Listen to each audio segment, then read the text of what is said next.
AMD의 젠6 기반 에픽 프로세서 베니스가 최대 256개의 코어를 탑재한다는 소식입니다. X에서 활동 중인 HXL은 중국 바이두에 올라온 젠6 기반 에픽 베니스에 대한 글을 인용했는데요. 이에 따르면 베니스는 최대 8개의 코어 컴플렉스 따위로 구성되며 이는 젠6 코어 96개 또는 젠6C 코어 256개를 탑재합니다. 즉, 각 CCD마다 최대 12개의 젠6 코어 또는 32개의 젠6C 코어가 포함되는 겁니다. 각 CCD마다 128MB의 L3 캐시를 내장하기 때문에 최대 L3 캐시는 1GB에 달할 것이라고 합니다. AMD의 기존 젠5 서버용 프로세서 튜린은 SP5 소켓 기반이며 젠4C, 5C 코어는 최대 192개 제공하고 있었습니다. 젠6의 경우 TSMC 2nm N2 공정 기술 도입으로 더 많은 코어 탑재가 가능해진 것으로 보입니다. 또 AMD는 젠6 아키텍처에 TSMC의 첨단 패키징 기술을 활용할 것으로 예상됩니다. 실리콘 인터포저 또는 실리콘 브릿지와 같은 기술을 통해 CCD와 IOD를 연결, 성능을 더 향상시킬 것으로 기대됩니다.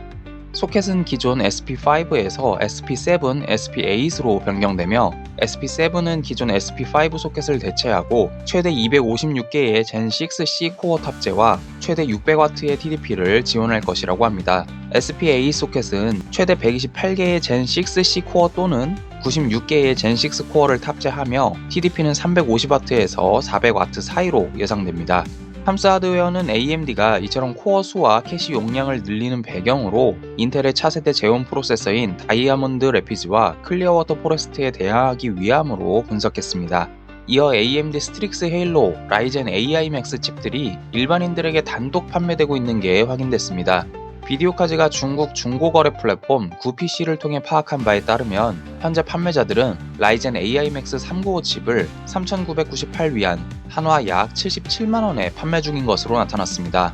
여러 판매자들이 있긴 하지만 제품 사진의 출처는 모두 동일한 것으로 보이며 판매되는 제품 칩은 AI 맥스 395뿐 아니라 390, 380 등도 포함되어 있다고 합니다.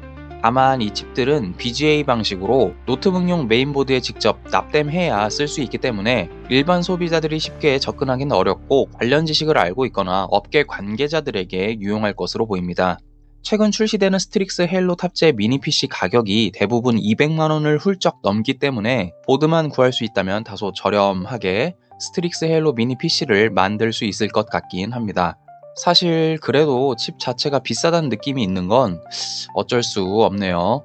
이어 엔비디아가 컴퓨텍스 2025에서 드디어 PC용 프로세서를 공개할 거란 소식입니다.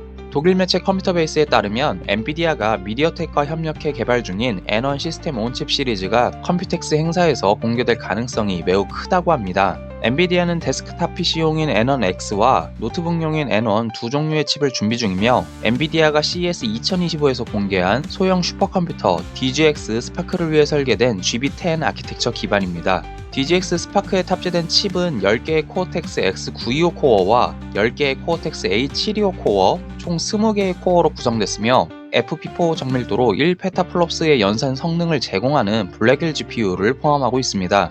반면 N1 시리즈는 8개에서 12개의 코어가 탑재될 것으로 예상되나 GPU 사양은 알려진 바 없습니다. 또 DGX 스파크는 최대 128GB의 LPDDR5X 메모리를 지원하나 N1 시리즈는 16에서 32GB의 메모리만 지원할 것으로 추정됩니다.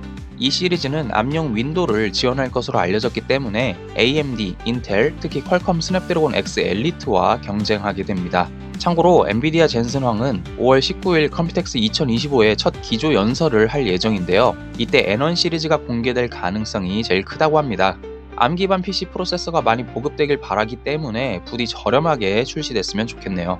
마지막으로 인텔 아크 그래픽 드라이버의 32.0.101.6793 베타 버전이 등장했습니다. 이 버전에선 게임 둠 더 다크 에이지와 재패니즈 드리프트 마스터가 새롭게 지원됩니다. 또 인텔 아크 B 시리즈 그래픽 제품군에서 게임 라스트 오브 어스 파트 1의 특정 장면에서 발생하던 색상 깨짐 현상이 해결됐다고 합니다.